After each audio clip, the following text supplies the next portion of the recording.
married or not. Force is force, abuse is abuse, and no means no. Let me just stop you for one moment, because men will use certain scripture to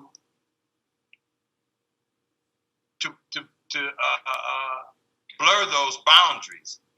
I'm trying to see how I can phrase this, to blur those boundaries, because the Bible does say for men and for women that your body is not yours, but it is your partner's. I mean, that goes both ways, in scripture, and that a woman must submit to her husband.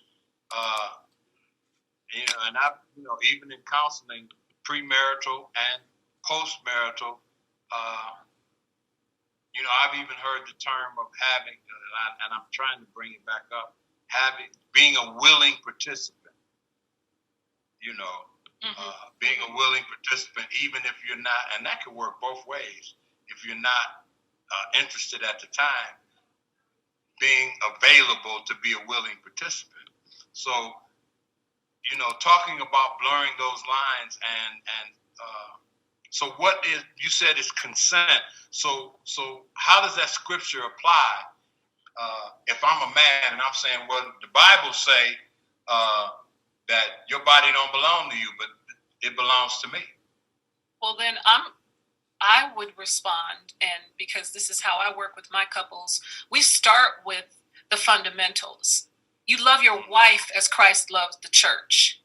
So if you love your wife the way that Christ loves the church, the way that he loved us, that he loved us so much, God loved us so much, he sent his only begotten son, allowed him to be crucified for us. He loved them that much. If you love your wife the way that Christ loves the church, then you're not going to want to hurt her.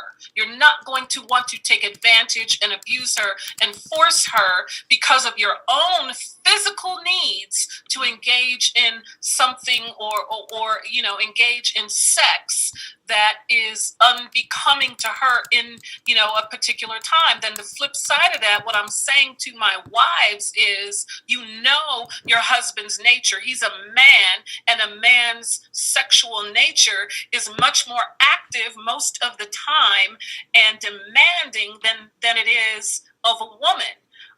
Than what we as women experience. And that really depends on where we are with hormones and all of those things, the testosterone, where we are in that whole process of the life spectrum. Because there are times for women where I think we are definitely more hungry for sex than men. But nonetheless, we put those two things together. So wife, if you love your husband and you don't want him to be at risk of being drawn to another woman who is willing and available, then take into consideration that the expectation is that the sexual needs be met.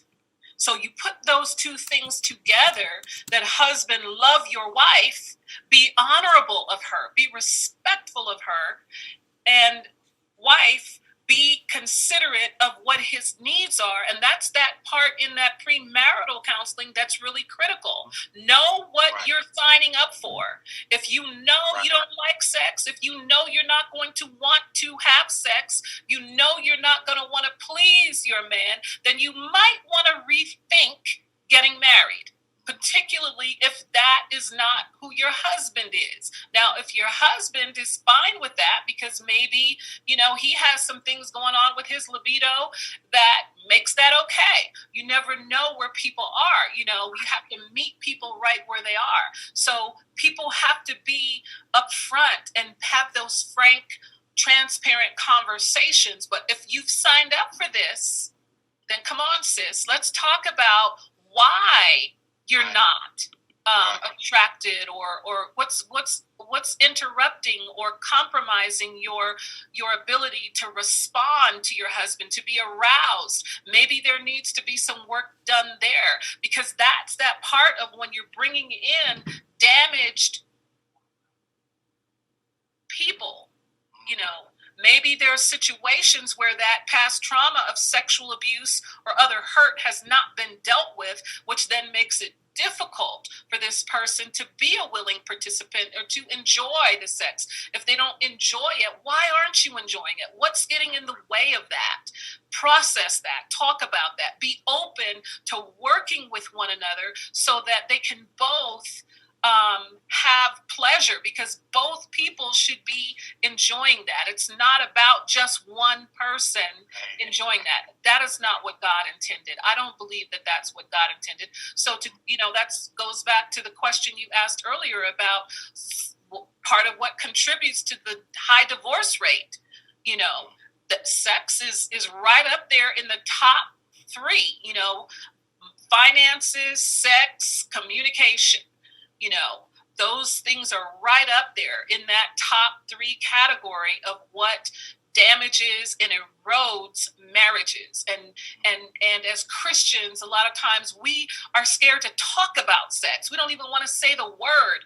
We don't want to really look at what does it take to have a healthy sexual relationship in your marriage.